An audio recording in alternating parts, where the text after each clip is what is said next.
What's up, everybody? I'm Amara. This is Amara's Logic. Got a new video for you today. I'm in a great mood, and I'm sure everyone knows why. The Bucks. They played like they should last night. Can we applause? Can we give the Bucks a round of applause for that? They played so strong yesterday. Oh, that was a good performance by the Milwaukee Bucks. Oh, I'm so excited I didn't even do my intro right. Let me start over. This is Amara's Logic. We're going to sit here. We're going to talk about the Milwaukee Bucks versus the Brooklyn Nets. Game 6. Fiserv Forum. The Deer District. Let's get into it. So you guys know the usual: comment, like, subscribe, share the video, blah, blah, blah. You guys know how it goes. I'm super excited to get to chop this up today because I felt like I saw a lot of changes from the Milwaukee Bucks last night. And I don't think it had anything to do with coaching. I just think it was individuals playing the way they needed to play. I'm going to say this before we even get into it. Like I said, I'm charged, so just work with me here. I'm charged. Is that I still think Budenholzer, I don't care if we win a championship, he still needs to be fired. He doesn't do anything. That's just my personal opinion. Y'all let me know in the comment section. If I'm wilding, let me know and we can talk about it. But I still don't see Bud doing anything different than he's been doing his whole Bucks, his whole time as a Bucks head coach. He doesn't make any adjustment. It's just the players played harder and smarter than they normally play. That's just the end of, that's just what it is at the end of the day. But let's just talk about the game here. Let's get back on topic. So, when we get started, what do we do first? We check the plus minus because that usually lets us know who wins the game. And, a lot of people give all this hoopla and all that. I'm an IT guy, so I get into the numbers. And that was what makes sense to me. If you want to call it like the stat boy or anything like that, that's fine. I get it. But I tell you guys, every game, the plus minus lets you know who is going to win that game. So let's take a look at the Bucks here for a moment. We had a this was a comfortable game. You know what? Let's talk about the Bucks. Hey, we ran them wire to wire. We didn't lose a quarter in this game. And what I mean by that, look at that. So the first quarter 19-26, second quarter 29-33. Third quarter was a tie 19-19. Fourth quarter 26-22. That lets you guys know we were in control of this game from the jump. We were in control of this game as soon as the ball was tapped. This was a great performance from the Milwaukee Bucks. Definitely great performance. And look at the plus minus, ladies and gentlemen. PJ Tucker, even though he was 1 of 6, 1 of 5, plus 30. Giannis, plus 22. Middleton, plus 17. Lopez, plus 12. Holiday, plus 15. Do you think we're going to lose if your whole starting 5 plus minus is all plus and all over 10? You should win comfortably. And that's what happened today. When the Bucks play smart and everybody plays within their game, this should be the result. I know Brooklyn is hobbled because they don't have Kyrie and James Harden is not what he is because of the hamstring. But Harden is still out there. Durant is still out there. So they're out there, so they're food. That's it. We don't have any sympathy for your injuries. We have a lame duck coach. Nobody has sympathy for us. So yeah, this series should actually be over already, to keep it a buck. But we had a mishap in defense in Game 5 and let a scrub like Jeff Green go ham and hit 7 threes. But we're gonna move past that. We got the win. It was an impressive victory, and we were able to contain Kevin Durant. And also look at the plus minus here for the Nets. Minus 25, minus 16, minus 7, minus 25, minus 19. You're not going to beat anybody with that plus minus. You're not going to win a game. You're just not going to win a game. It's just not going to happen. Even though Durant was solid, Durant was consistent throughout the game, and I thought that James Harden had a strong first half, but I think he tailed off in the second half. Maybe the hammy probably is the hammy. So I think that helped as well, that Harden was hobbled, because I think he was pretty effective in the first half, but he did really nothing in the second half. Their only source of offense was Kevin Durant. He played 40 minutes, 15 to 30, 2 of 8.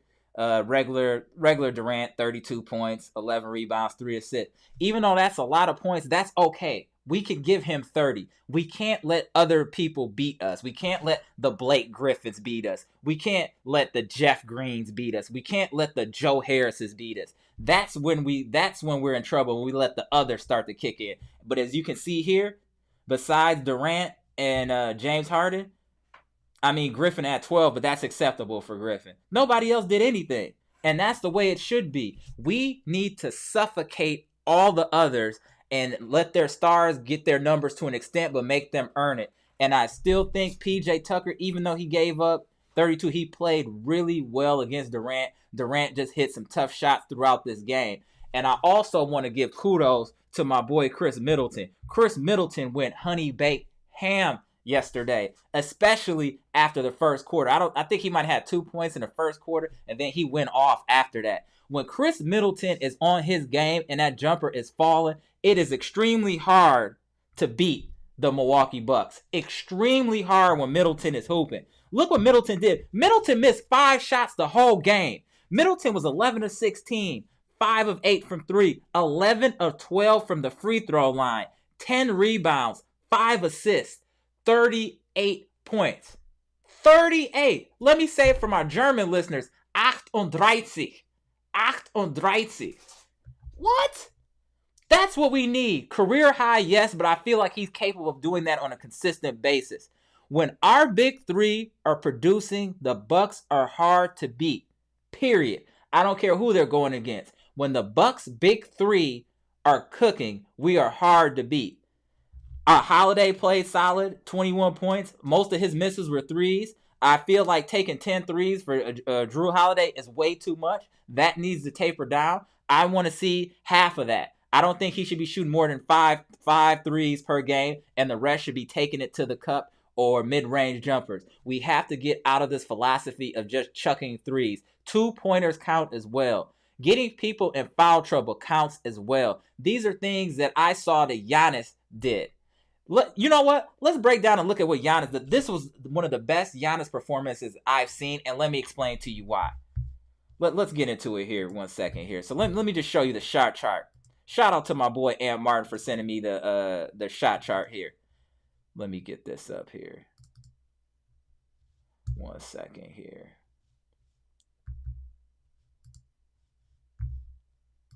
See if it'll show now. There we go. My bad, y'all. There we go. So here's the shot chart here. If you notice that all of Giannis's shots are within the 3-point line. Everything is within the free throw line or closer for the most part, which means he was living in the paint. That is the Giannis that we want in Milwaukee, and that's the type of Giannis that could lead us to the championship when he's not taking pride shots. Pride shots are taking threes or anything outside that 3-point line. That's a pride shot because that's not effective for Giannis. Yes, he can hit one every once in a while, but it's not the best way to utilize his skill.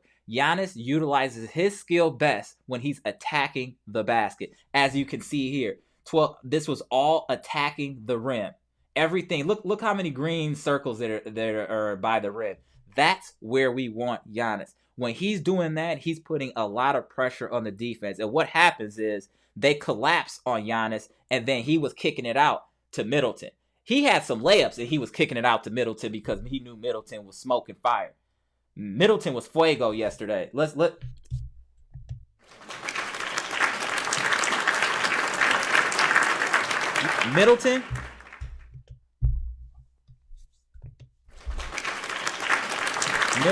gets a lot of questionable commentary about his skill level, skill set, and if he's really a number 2. These are the games that let you know that Middleton has the skill set, has the ability, has the will, and that's why he's considered a number 2 and why he's a multiple-time All-Star. He does have his shortcomings, and sometimes he's inconsistent, and he can't take it to the hole like that, not very explosive. But when that jumper is falling and he's able to create space, Chris Middleton is one of the most dynamic shooters in the NBA. I'm not going to hold you. Chris Middleton, he can shoot. Let's be clear. Chris Middleton can shoot.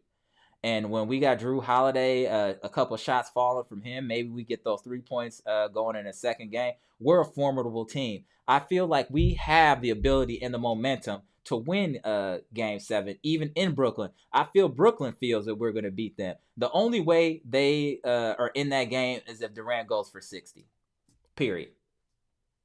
If Durant doesn't, y'all mark my words, they could still lose if Durant goes for 60. My thing is, if Durant doesn't go for over 45, we'll blow them out by 15 plus, period. You guys can book that. Book that. If Durant doesn't go for at least 45 in Game 7, we will smoke the Brooklyn Nets and go to the Eastern Conference Finals. On the road. It's time for us to show some heart. We're going to win this Game 7 in lieu of us having a dumb coach. Because our will to win, it's our time. We've been denied too many times. This is time for us to show and prove. It's time for Fear the Deer to stand up and show why they should fear the deer. And playing like Giannis played yesterday and staying and just cooking in the paint is the easiest way for us to have success. When Giannis is not settling for hero shots. To me, a hero shot is like, you see where these red dots are here? The red X's? Besides the one that's right here in the baseline here, those are hero shots for me. Those are hero shots to me. But when he's playing there in that paint, woo! Giannis is a problem. This was a very impressive win by the Milwaukee Bucks.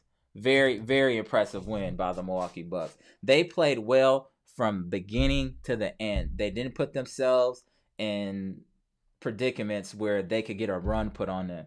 This man here, mean mug, that's what we need to see a lot of in Game 7. The mean mug and this man in the paint. Period. And Middleton having some shots fall and on us playing sound defense and defending the three. The big part of Game 7 will also be the Bucks defending the three. Can we defend the three? That is going to be huge in Game 7 because we give up a lot of threes. We both know that. And that could be a difference maker. That's why we lost Game 5. We let a scrub like Jeff Green hit 7 threes, and we deserve to get cooked for that. So long as we can contain the others, we should have, I'm not going to say easy Game 7, but we should win Game 7 as we just won Game 6. You guys let me know what you think in the comment section. You think the Bucks got Game 7? Do you think they need to make any adjustments, personnel as far as who's starting, things of that nature? Just let me know in the comment section. I'm just really proud of the Bucks biting down, winning at home as they should. The only problem that's been going in this series, everybody's been winning at home. Nobody's won a road game, but I think that'll change in Game 7 because I expect a win from the Bucks. Wisconsin expects a win from the Bucks. It's time, y'all. It's really time. Seriously, it's time, man. Like, it's just time for the Bucks to do what they need to do and make us proud. We've suffered a lot of bad defeats over the last few years, and this is time to repay the fans. Step up, Middleton. Step up, Holiday. Step up, Giannis. It's time. Win this Game 7.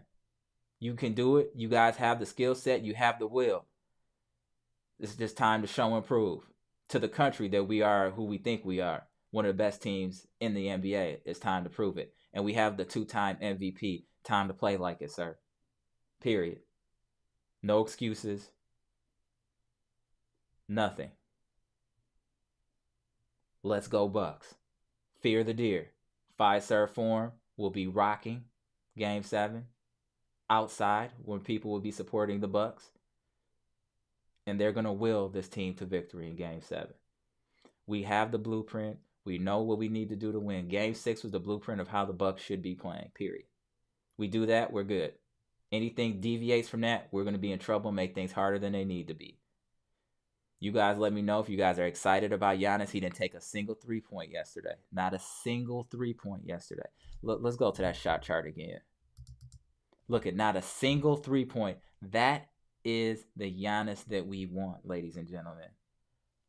no threes, in the paint, pressure on the defense, go to the line where he didn't do too bad yesterday. 6 of 10, I can accept that. 6 of 10, I'm cool with that. So you guys let me know. I'm just really excited the Bucks didn't lose at home. So that was what was important to me, is that the Bucks didn't lose at home here, and they were able to step up and make give our fans something to cheer about. So this is just I just want to go live quick and just get that off my chest, because I am excited that the Bucks went ahead and gave Brooklyn that work yesterday. So I'm Amara. This is Amara's Logic. Just did a little quick live during lunchtime here to give kudos to your Milwaukee Bucks for beating the Brooklyn Nets in Game 6 with their back against the wall elimination game, forcing a Game 7 in Brooklyn. We got this, Bucks. Don't even trip. We got this. Just do what y'all do. We got this. We'll see. We'll see who we play in the Eastern Conference Finals straight like that. I'm Amber. This is Amber's Logic. Just a quick live and recap and analysis of Game 6, Brooklyn Nets versus your Milwaukee Bucks in the Eastern Conference semifinals. I can't wait for Game 7. Gone.